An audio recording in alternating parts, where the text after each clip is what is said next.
Well, hi everybody, and welcome to another edition of Coffee with Craig. I'm Craig Hamilton-Parker, your host, a psychic medium. And if you follow this channel, you'll know we'll talk about all sorts of spiritual things. We make a lot of predictions and so forth. But I also talk a lot on this channel about what we call the Naadi oracles. These are the ancient oracles from India written on palm leaves. So today I'm going to have an in-depth conversation with an expert Naadi reader. We're going to have an in-depth talk about it. So welcome to Coffee with Craig.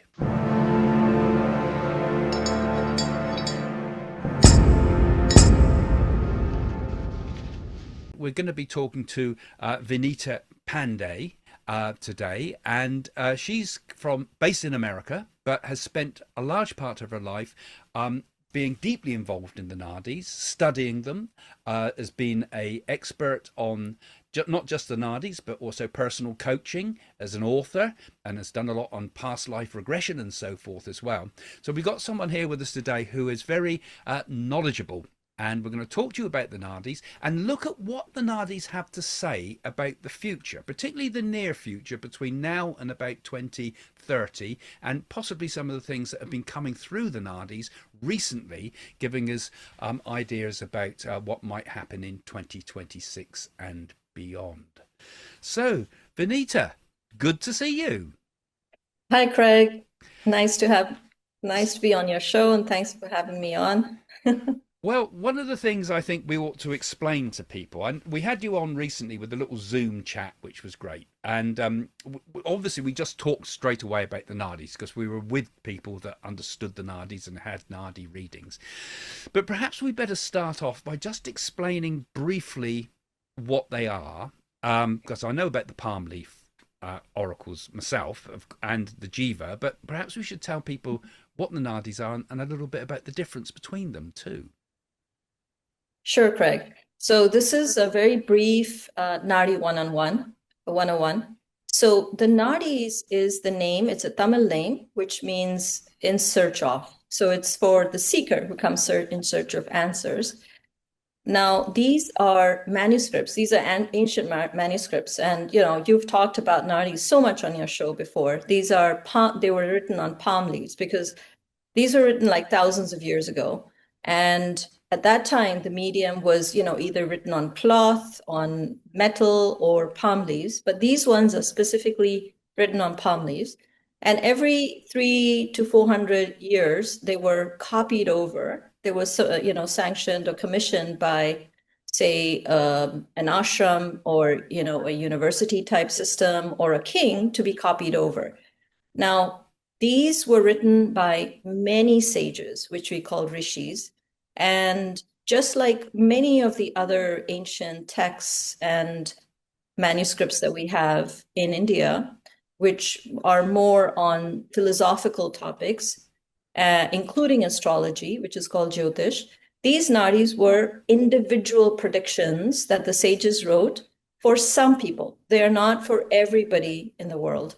And they knew who would come, when they would come. It says the name on the leaf, their parents' names, their spouse's name if they have a spouse, and all their personal details. So it's quite magical if you come to think of it. And you've had a lot of experience with these Nadi leaves as well. Yeah, and when you actually realise that these were written, we don't know how long ago, thousands of years ago. We know at least they're at least 500 years because of carbon dating. Some have been done, I think, on some of the leaves, but it could be thousands of years with this writing and rewriting. And to think that some sage, a rishi, centuries ago, could write a personal message to you and give you. I mean, this is the astonishing thing when you go through the leaves and you find it gives you your Christian name, it tells you your wife's name, can tell you your mother's name, your father's name, the exact time of your birth, and other little details. It gave my ex-wife's name and lots of information that you couldn't possibly find on the internet. And I know that you've been of the same inquisitive mindset like I am, that we test it too. We don't just take it as given. When we've had Nadi readings, certainly I've done this. I've gone incognito. They don't know who the hell I am. They don't know my name or anything. Sometimes there's been no image on the screen. And I did the most interesting research before anybody saw me on the screen like this. So, and before the early days of the internet. So, and I guess you've done the same, haven't you? You've been very careful about what you reveal before you have a reading. Yeah, so because I have had some bad experiences myself, the first two Nadi readers that I got was actually fake. So I think that was an experience I had to have to help other people and alert other people, how to avoid. So one of the main things that I tell my friends is, if you're going on WhatsApp, remove your name from the profile, and never give any information. That's a sure shot way of avoiding fake Nardi readers, because if a Nardi reader is asking you your date of birth, he can be doing astrology, right? It's very easy if you know your date and time of birth. So never reveal that, or your parents' names, or give any sort of information at all. And to get all of those specifics is very, very difficult to fake it. Like my mother's name, my mother's legal name was always Haim Dubey. But when she was born, she was baptized or given the name in the Hindu ways in her birth chart. The Pandit had given her the name Hemlata.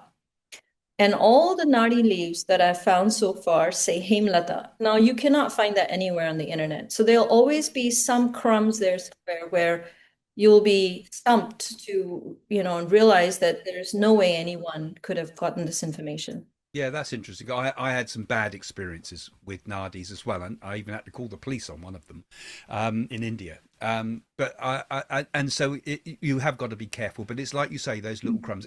Interesting. My mother, because it can be revealed now because I've spoken about it, but my mother's birth name was Ethel. She didn't like that name. We used to pull her leg about it because it sounded very old fashioned. But she used to use the name Vicky.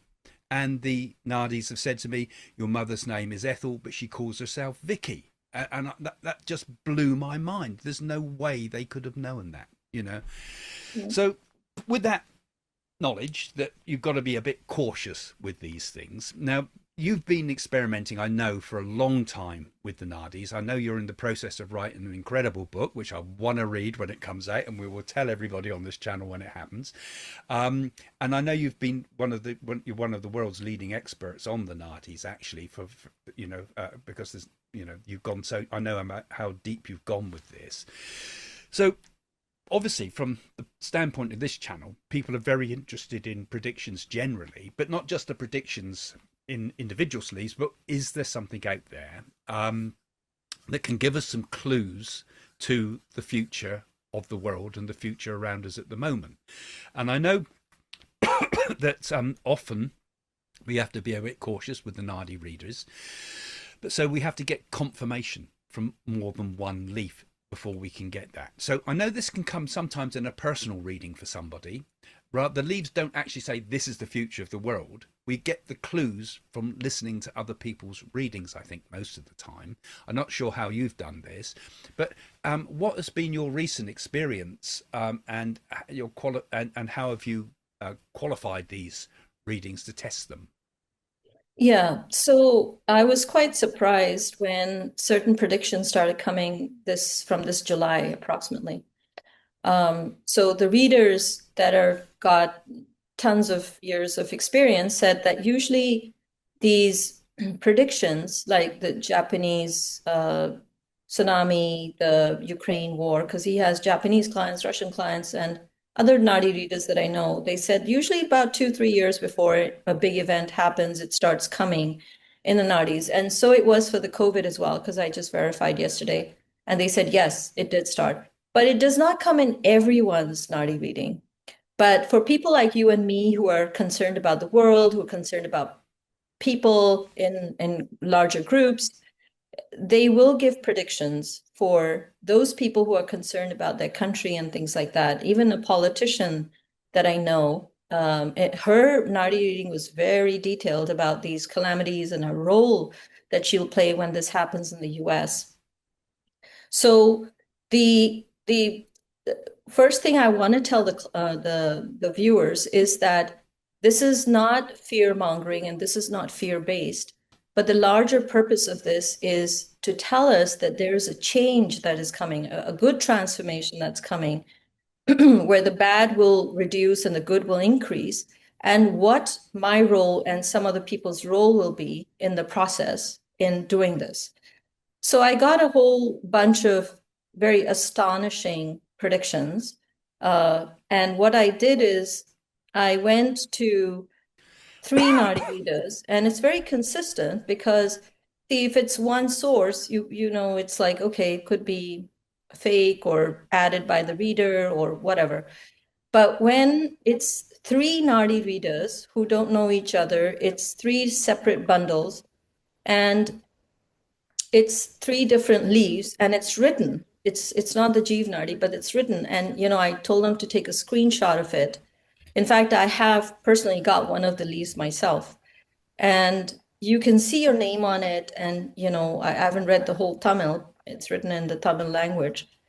I'm pretty sure that if three sources are saying the same thing, like you know, 4 or 5 countries, it's consistent, it's come.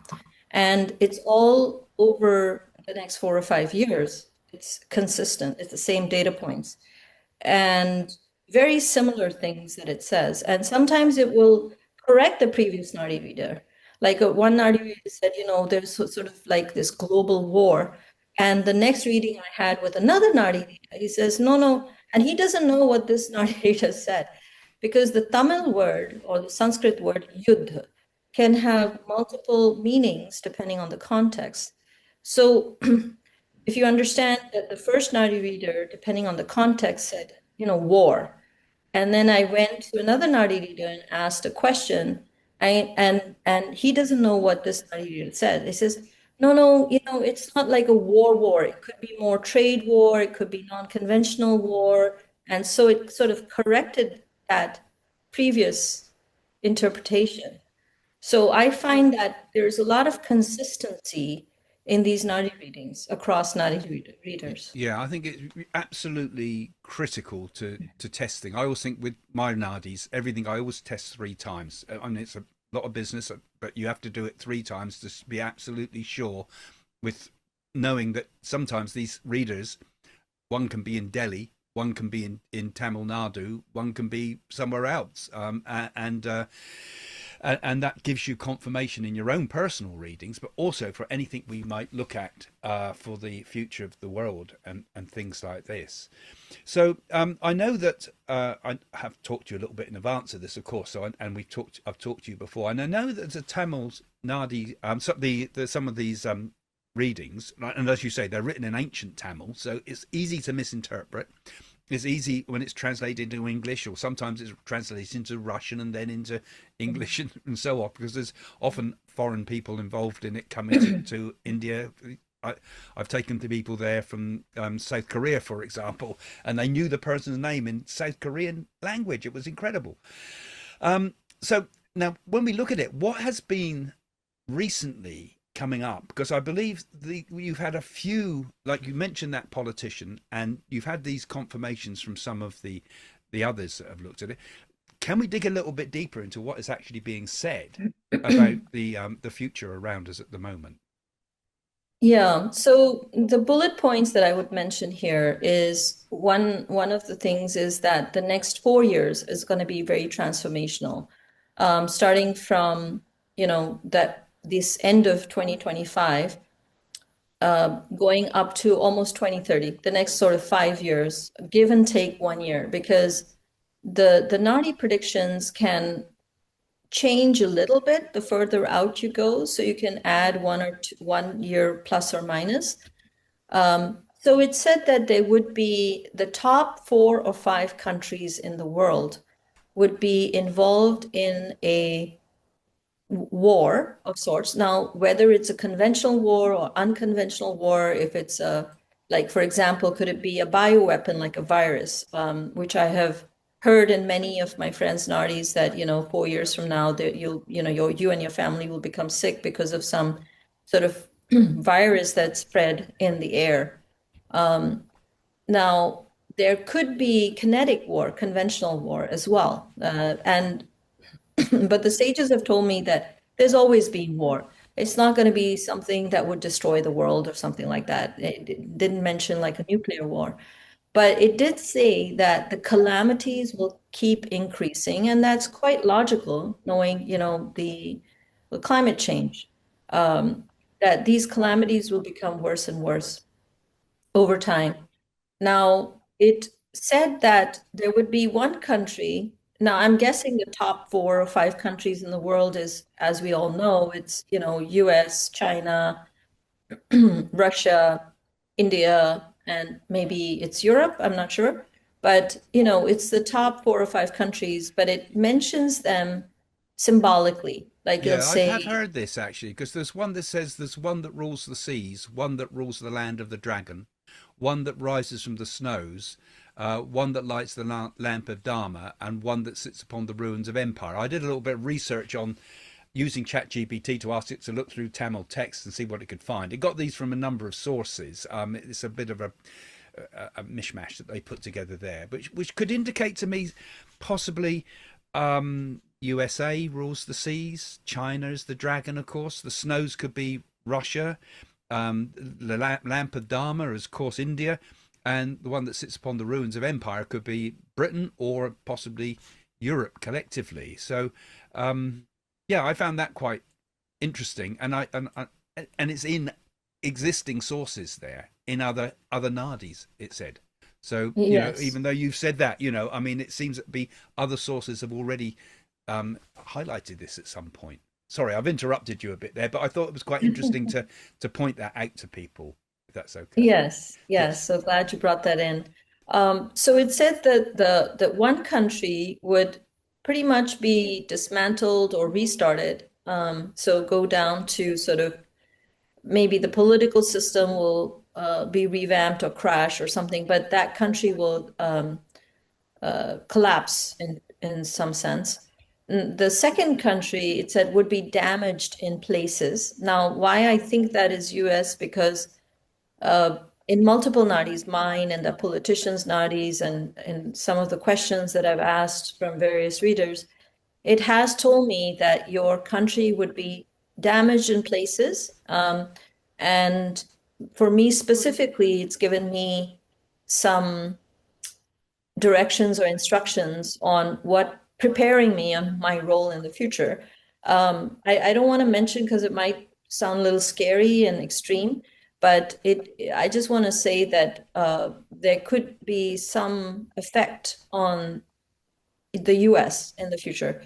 The other one it mentioned, of course, is India, and Nadis are India based, so it's always more information on India. And it said the negative elements of one country, which I'm guessing is India, would be removed. So this is as far as the wars are concerned and calamities would be global. So that was one bullet point, whereas the next 4 or 5 years on the wars and calamities. The other thing that one of the Nardis told me was very interesting. Now it said, you see this fight between angels and demons, like which we call devas and asuras in Sanskrit, has been going on for ages. But in this dark age, which is called the Kali Yuga, the negative energies of forces have actually entered into our own system. And there are 3 such categories of this that is happening in our times. One, which is on saturation level and it's fully mature level, is the toxins that we have in our food, in our pharmaceutical drugs and things like that. So it had told me that next 2, 3 years, don't worry about anything else. Just focus on cleansing your body and being chemical free. That's one thing that it's actually told me personally to go and tell people to live chemical free lives. So that's one of the things which is going to be my role as one of the people, but this is on all of us to only eat and consume because it's destroying our bodies. The second one, I don't know what it is, but I had, like I'd mentioned before, I had asked an intuitive friend who channels, And she said this is probably the radiation that we get from devices. And to reduce that exposure that we have to devices as much as possible, or, fast gadget fasting, so to say, once a week, once a month or something, just be gadget free. So that's the second thing. And I really don't know what the third thing is, but it said that year by year, this is going to escalate till about 2029. So these are the three forces that are the inner demons that are affecting us. And the fight will be internal as well, where the righteousness, the virtues in us will conquer or overcome the vices which is in us. So those are two major bullet points that I'd like to mention.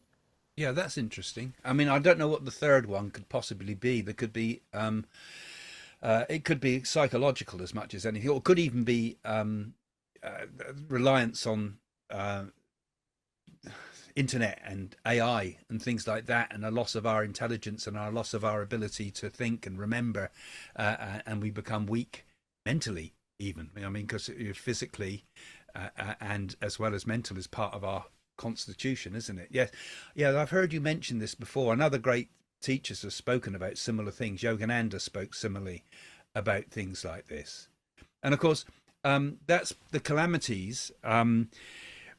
We can only speculate about what it could be, I suppose. I don't think they've given any clear indication about how those calamities might evolve. I mean, uh, there's there's like warfare, of course, but nowadays we also get things like cyber war. We get um, we get things like espionage. We get possibly with COVID bioconflicts. Um, Sometimes we're at war with one another and we don't even realize it. Recently, I did something on the internet and I got bombarded by Chinese bots when I spoke about Hong Kong. So warfare could be happening without us even knowing it. They say that World War III could begin and nobody would know. This is the sort of clandestine way it goes. So is there any more sort of detail about those things, and how it could evolve?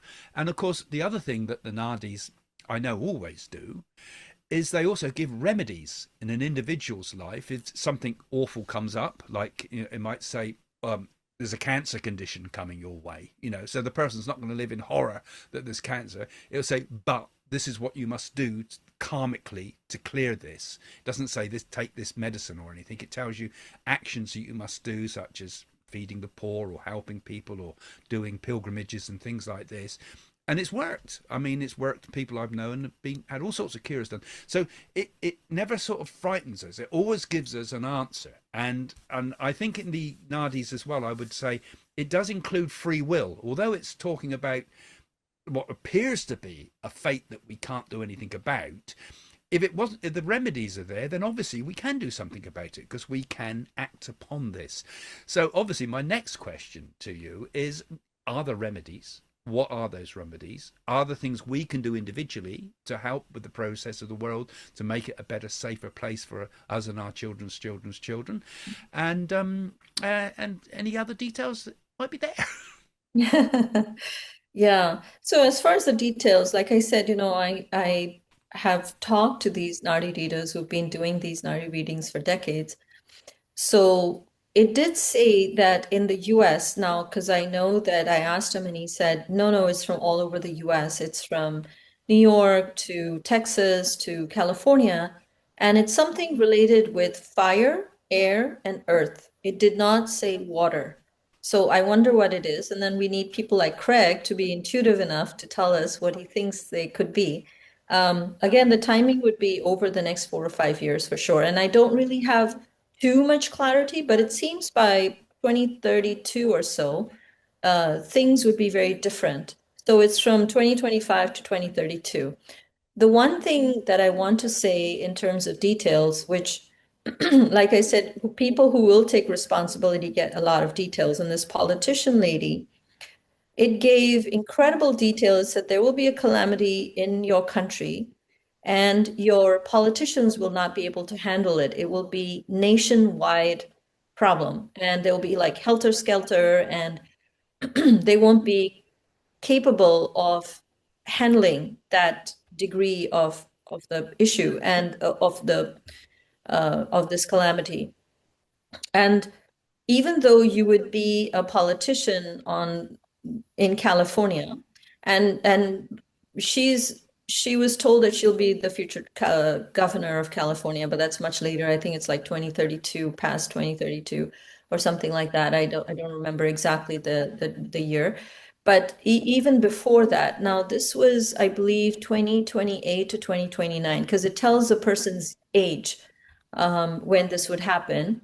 So at that time, she would be in the state assembly, but because she is so good at what she does, she would be selected to be on a national committee to handle this nationwide calamity that would hit the US. Now, I don't know if, again, if that is another virus, is it a conventional war, like some bomb drops or something? I really doubt that. But I mean, I'm not sure. We don't know what it is. But like I said, there was a businessman on the East Coast. He was exactly the same time. It says you will not be able to trade because there will be restrictions on movement. And precisely the same thing came in my Naadi. It said approximately 2028, 2029, whatever work that you're doing, by that time I'm supposed to be doing organic farming and stuff like that. And I have to feed people because there won't be enough food. And why wouldn't there be enough food? What's going to happen that we won't have enough food? I don't know. It didn't tell me exactly what's going to happen, but it was exactly the same thing, that you would be a little frustrated because there'll be restrictions on movement, and there will be some limitations on people. Sounds very much like COVID, but I have no idea, but it might open up as we get closer, but It's maybe, interesting you said that. Actually, I was sorry to jump in because when I was in India, it was round about the COVID time, I saw a Siddha yogi who went into a trance, and he used to go into this weird, strange sort of trance in which the gods would speak through him, and he was saying that there's not just one virus, there's two, and that's also something I felt. In some of the predictions I've made about the future, there would be a second virus, not a virus, but a biological one next time round, which is more dangerous. But I felt it would be contained. It wouldn't be as bad as the first one. But maybe there could be another lockdown ahead, indicated from what you've said there, that seems to correspond with some of these things that I saw in India, and also that I felt in my own tuition. So yeah, who knows? It's interesting because I think with these nadis, you have to read them very, very carefully, because sometimes a single sentence can mean nothing to you at the time of reading it, and then you look back at it in retrospect, you think, my God, that meant this. How on earth did it know that, and how did I miss it? So that's quite interesting. How else did it yeah. progress then? Sorry, I've interrupted there, but I wanted to just mention about that because that corresponds Yeah. with some of the other things that I've been given there. Yes. And on the converse, I want to mention on the reverse side, it's almost like while one world is collapsing, another world is rising. And it talked about a lot of this positive spiritual changes that will come. And many people's nadis now that I've heard of my friends, it talks about the rise of very evolved, enlightened people that, where their consciousness would awaken within them, perhaps because they call them avatars, which is one in who's an awakened one, like a Buddha or a sage who is enlightened. And there would be not one. Now, again, we have the return of some great personality, some very evolved being, but I know Craig has also indicated this. Maybe it's many people in the future, and many people who have special abilities and things like that to help others, not to misuse them. But it could be something like that, where there's a global awakening that's coming. That's being mentioned in many people's nadis. Again, I don't remember how, at least half a dozen that I've heard talks about these avatars that would be on the planet. And there would be a lot of positive change that would come. And it said that we are in the latter half of this dark age, that this great personality, many religions talk about different names, they give it different names, but they could be a great being, an avatar that would return. In Hinduism, it's called Kalki. And that even the sages, we would see the sages again, which are the siddhas and the rishis, that they would reincarnate, or however they would be present in human form, they would be walking the earth, and that would happen in my lifetime, it said. So that's very exciting. Yeah, and I can confirm that I've heard messages like this through the Nadis as well, because I've introduced people and actors as their anchor, I suppose, or whatever, when I'm helping them to understand it. And quite often there's interesting hints there. I've asked the Nadis directly, for example, when Sathya Sai Baba will return, because I believe he was of an avatar status and he's supposed to return as Prima Sai in the future. It said, you will know. That's all it said. It didn't tell me when. And then if I would know, then it means it's in my lifetime, which would be quite interesting for me, because I think I would be predicting this golden age and I'm on my way out as it comes into the world. Would be a great shame to miss it, as it were, of my story of my life. Yeah, so couple of things that I do want to speak on before if we conclude. One is that 2027 is a marker that I've been given. In my Muruga Nadi, it said specifically that this will start in 2 years. And this was, according to my birthday. So my Yeah. birthday is in October. So it says after October of 2026 and October of 2027. But in a few other nadis, because I've heard some nadis and seen the alignment with 2027. So it seems something would be triggered in 2027 that would be significant, because Muruga said this war would start in 2027. That's one marker. The other thing I do want to stress is on which you referred to before is the remedies. Now, the Vedic tradition is a very scientific methodology. So they don't just say a problem and just leave you there. The objective is to state the problem, make the problem statement, give you the root cause of that, whether it's karma, whether it's lineage, your family lineage, some block in the lineage or genetic, or whether it is bad energy from someone else or some curse or something like that. But it'll give you the root cause. And the third thing is they will never leave you without a solution for it. So it's very much like how you have in corporate world is root cause analysis. And these remedies, I would, when I'm doing the case studies for my book, I have compared people who have done the remedies versus who have not done the remedies. And to see, like, this person was told a Nadi in 2019 and she didn't do the remedies, what happened to her predictions, versus another person who had a reading 15 years ago Wow, that's and really.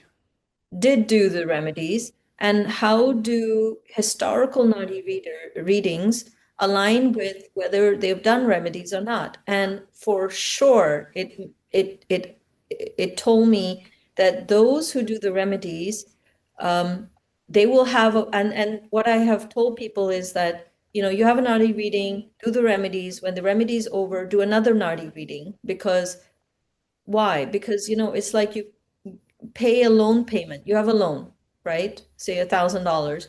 Now you pay $10, right?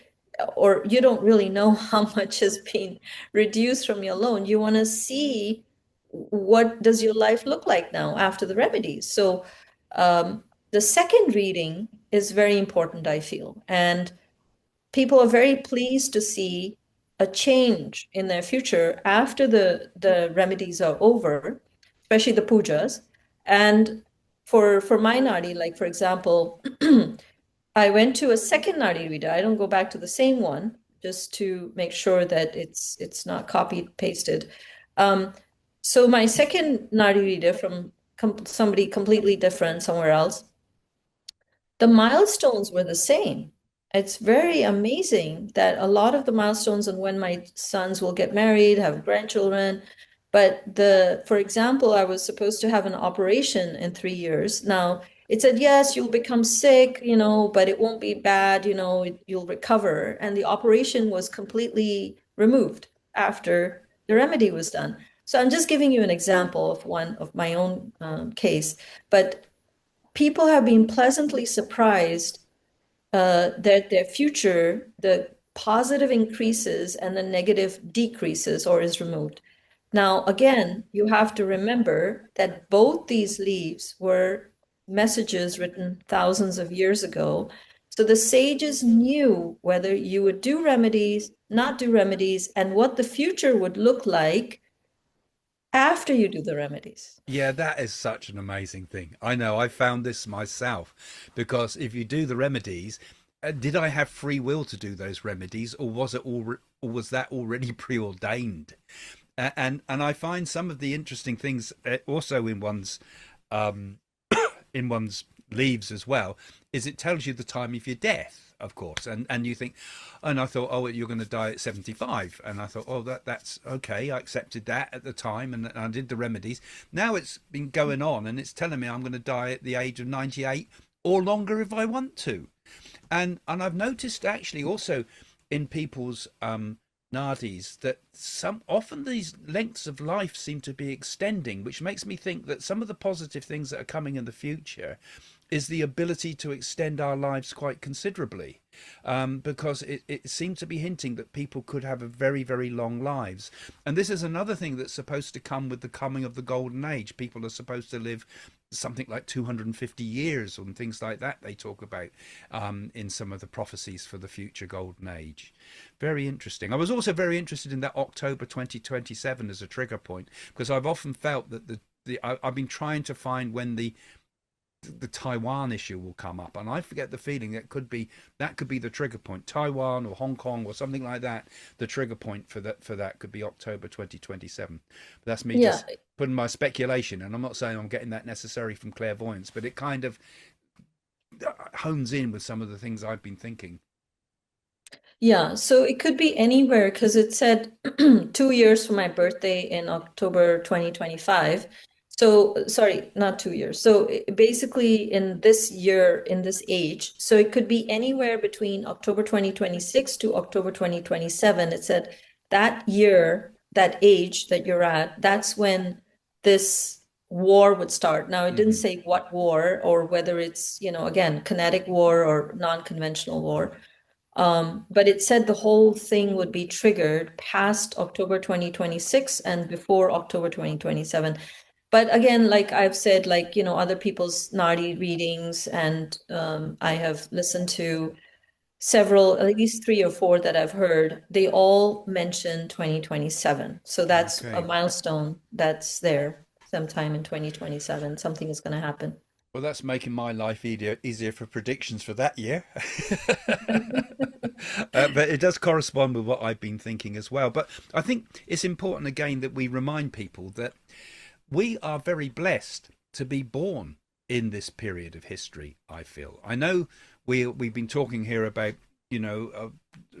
worrying things that people might think about with wars and things like that, but this is also an era where the great sages are coming back to the earth, where there's an opportunity, I feel, for greater enlightenment for every person on earth, because if these great forces are to be with us, and if we are to be seeing the return of the rishis and the return of the avatars, well, we couldn't be in a more blessed age. And like you said, it opens up, there's many lights. I feel like the world lights up like many, many candles, and part of that enlightenment, as I've often said, is us. We're lighting up. It's like we're all lighting up like stars in the sky, and we're becoming more and more connected. And that really the golden age is not something that's kind of outside of us, just a peaceful world, is it? I think the messages of all the great teachers has been that if you want to be happy, you want to be enlightened, you want to be in the real place where it happens, the kingdom of heaven is within you. And that is the key to it. I feel we are the golden age. It's nothing to do with what's going on around us. We can enter that golden age right now at this moment, in this point in time. And I feel that's one of the things I've learned from the Naadis is not to worry about what's happening outside of us. All of that's in divine hands. In fact, all of that is malleable when we do the remedies in our life.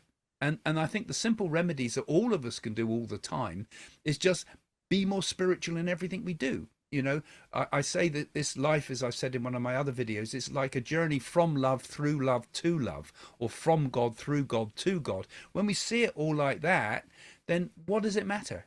And I think that's what the key issue is, I think, in these Naadi readings. On the one hand, it gives us the karma.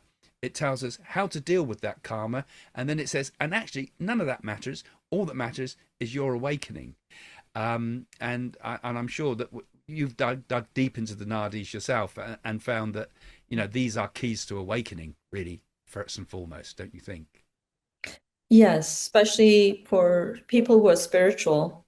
This is removing the blocks for us to reach that state of enlightenment. And so for me, being spiritual, it's been a blessing because I'm getting guidance from the sages and from consciousness directly. And this is a very exciting time. I'm actually have no fear whatsoever of any of these wars or calamities because the Nadi has told me that there is divine design behind it. Don't worry, don't have fear. We have the reins over this. And so I feel that the promotion of righteousness is what we will see in our lifetimes, which is very exciting. Cures for cancer, having natural medicine, not having greedy corporations, having medicine that is not pharmaceutical, the food systems which are free of chemicals. I mean, these are all things that are very beneficial for humanity. And if we can see that in our lifetime and attain that enlightenment in this life, I think there's no greater blessing than that. So it's good news for me. Good. I agree with you entirely. We live in a wonderful time. Have no fear. Fearlessness is one of the key properties, I think. And I think it reassures us that life is a divine thing and that we can live happily in this world, not to worry about whatever is thrown at us through the news or what we fear might happen. You know, be here now in the bliss and joy of knowing that this is all a divine plan. It's all consciousness. Well, that's been an absolutely wonderful talk, Vinita. I do appreciate you doing this with us today. And as soon as your book's ready, we'll let everybody know about that, because I think that's got to be a must read for everybody. Yeah. Thank you so much, Craig. And by the way, my book's title, which I gave last year actually, is Return of the Rishis. Aha, excellent. Okay, well, I'm going to say thank you to everybody for joining us today. Thanks for joining the channel, supporting the channel, and thank you for coming on, Vinita. Okay, see you all soon, guys. Bye for now. If you enjoyed these videos and want to help keep them going, you might like to become a patron or a YouTube member. It helps the channel to thrive. It's a great way to support our work first and foremost, and feel that you're part of something bigger, helping us to share these spiritual ideas, these spiritual teachings with people all over the world. Now, as a member, you'll also get access to extra content, early notifications when I'm available for readings and Jane's available for readings. And you can also take part in online events and special members only posts. Now, on Patreon in particular, you can also chat with me directly in the comments, share ideas, and we can connect with each other and with other like-minded people in our community. We've got some really nice people with us nowadays.